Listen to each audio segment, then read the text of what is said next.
ये हमारा first part है और इस वीडियो में हम बात करेंगे कंप्यूटर के इंट्रोडक्शन और जनरेशंस के बारे में।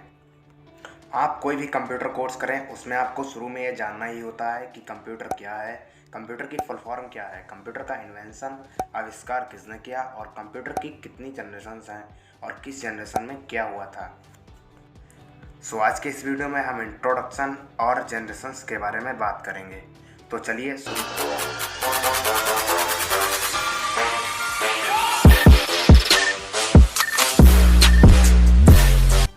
कंप्यूटर शब्द लैटिन भाषा के कंप्यूट शब्द से बना है, जिसका अर्थ है गणना करना।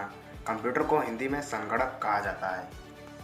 अगर मैं आपको आसान शब्दों में बताऊं तो कंप्यूटर एक इलेक्ट्रॉनिक डिवाइस है जो डेटा को इनपुट के रूप में लेता है और उसे प्रोसेस करता है और रिजल्ट को आउटपुट के रूप में प्रदान करता है।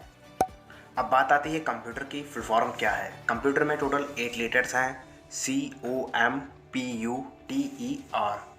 C for common, O for operating, M for machine, P for particularly, U for used for, T for technological, E for engineering, R for research।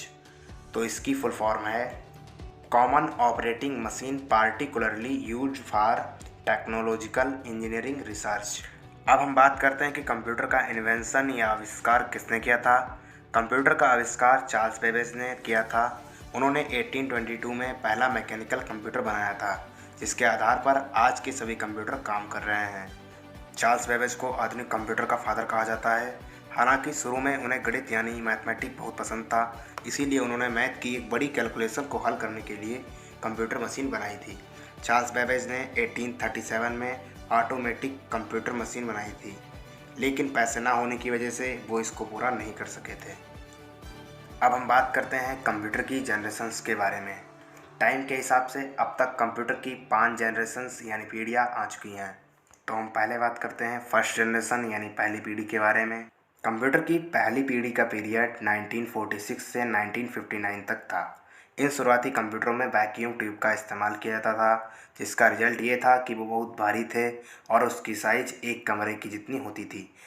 ये कंप्यूटर एक समय में एक ही प्रॉब्लम सॉल्व करने तक लिमिटेड थे, यानी आप एक समय में एक ही टास्क कर सकते थे।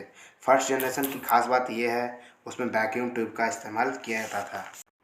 पहली पीढ़ी के कंप्यूटर अविश्वसनीय होते थे, उन पर ज़्यादा भरोसा नहीं किया जा सकता था, सिर्फ मशीन की लैंग्वेज को सपोर्ट करते थे। बहुत ज़्यादा महंगे होते थे, बहुत ज़्यादा गर्मी पैदा करते थे, स्लो इनपुट एंड आउटपुट होता था, बहुत ही बड़ा आकार होता था, एसी की ज़रूरत पड़ती थी, गैर पोर्टेबल होते थे, यानी उन्हें एक जगह से दूसरी जगह पर ले जाना पोर्टेबल नहीं था, और बिजली की बहुत ज़्यादा खपत होती थी। फर्स्ट जनरेशन के कंप्यूटर थे ENIAC, EDVAC, UNIVAC, IBM 701, IBM 650। इसके बाद आती है सेकेंड जनरेशन, कंप्यूटर की दूसरी पीढ़ी। कंप्यूटर की दूसरी पीढ़ी का पीरियड 1959 से 1965 के बीच में था। इस जनरेशन में ट्रांजिस्टर का इस्तेमाल किया जाता था, जो कि बहुत सस्ते होते थे और कम पावर का इस्तेमाल करते थे। उनकी साइज़ काफ़ी कॉम्पैक्ट थी। वैक्यूम ट्यूबों की पहली पीढ़ी की मशीनों की तुलना में बहुत ज़्यादा भरोसेमंद और फास्ट थे। इस पीढ़ी में प्राइमरी मेमोरी के लिए मैग्नेटिक कोर और सेकेंडरी मेमोरी डिवाइस के रूप में मैग्नेटिक टेप और मैग्नेटिक डिस्क का इस्तेमाल किया गया था। इस पीढ़ी में 14 कपल जैसी असेंबली लैंग्वेज पर हाई लेवल प्रोग्रामिंग लैंग्वेज का इस्तेमाल किया गया था। कंप्यूटर में बेस्ट प्रोसेसिंग और मल्टी कंप्यूटर ऑपरेटिंग सिस्टम का इस्तेमाल किया गया था। सेकेंड जनरेशन की खास बातें थीं कि उसमें ट्रांजिस्टर का इस्तेमाल किया गया था। फर्स्ट जनरेशन की तुलना में ज़्यादा भरोसेमंद थे। फर्स्ट जनरेशन की तुलना में साइज छोटा था। फर्स्ट जनरेशन की तुलना में कम गर्मी पैदा करते थे। फर्स्ट जनरेशन की तुलना में बिजली की कम खपत होती थी और फर्स्ट जनरेशन की तुलना में ज़्यादा फास्ट थे, लेकिन ये बहुत महंगे थे। ऐसी की ज़रूरत पड़ती थी, मशीन और असेंबली पर सपोर्ट करते थे। सेकेंड जनरेशन में IBM 1620, IBM 7094, CDC 1604, CDC 3600, UNIVAC 1108 computer थे। इसके बाद आती है कंप्यूटर की थर्ड जनरेशन यानी तीसरी पीढ़ी। कंप्यूटर की तीसरी पीढ़ी का पीरियड 1965 से 1971 तक था। थर्ड जनरेशन के कंप्यूटर में ट्रांजिस्टर की जगह पर इंटीग्रेटेड सर्किट्स यानी ICS का इस्तेमाल किया गया था। ICS की मदद से आकार में छोटे, भरोसेमंद और कुशल कंप्यूटर बनाए। इस पीढ़ी में remote processing, time sharing, multi programming operating system का इस्तेमाल किया गया था।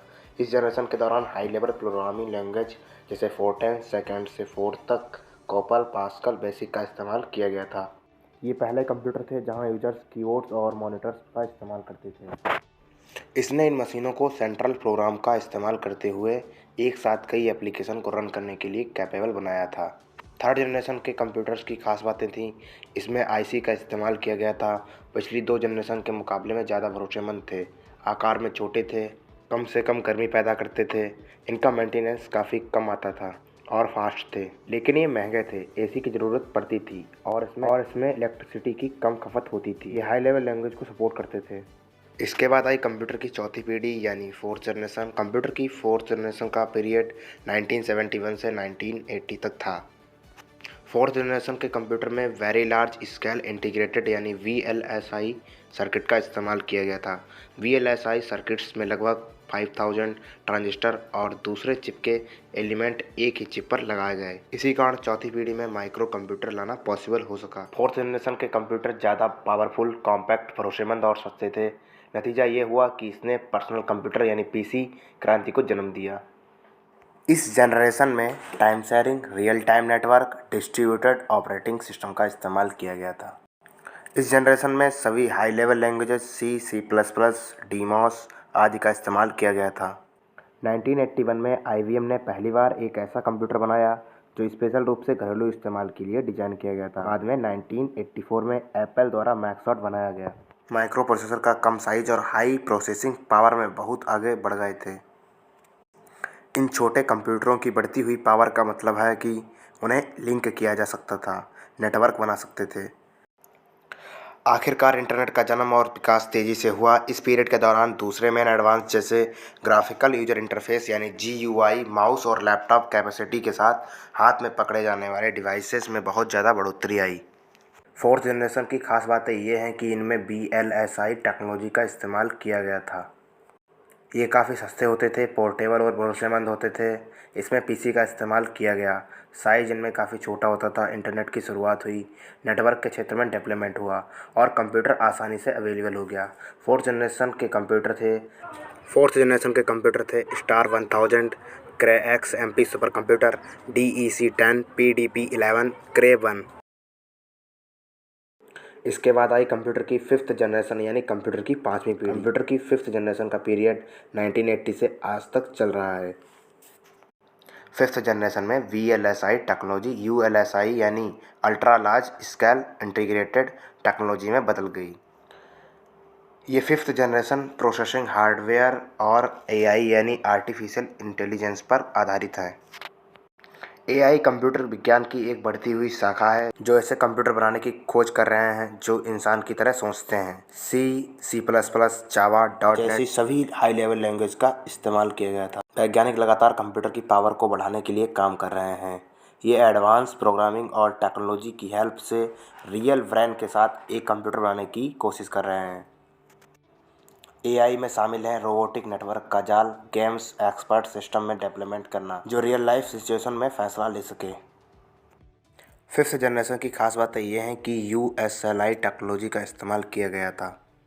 आर्टिफिशियल इंटेलिजेंस की डेवलप की गई, नेचुरल लैंग्वेज प्रोसेसिंग में डेवलप किया गया, एडवांस पैरेलल प्रोसेसिंग की गई, सुपर कंडक्टर टेक्नोलॉजी में प्रगति हुई, मल्टीमीडिया के फीचर के साथ ज़्यादा यूज़र फ्रेंडली फेस मिला, सस्ती दरों पर बहुत पावरफुल कंप्यूटर अवेलेबल हो गए। फिफ्थ जनरेशन के कंप्यूटर थे डेस्कटॉप, लैपटॉप, नोटबुक, अल्ट्राबुक और क्रोमबुक। सो गाइज, ये थी कंप्यूटर जनरेशन्स की जानकारी। नेक्स्ट वीडियो में हम बात करेंगे कि कंप्यूटर के इनपुट और आउटपुट डिवाइस क्या होते हैं और इनका क्या काम होता है।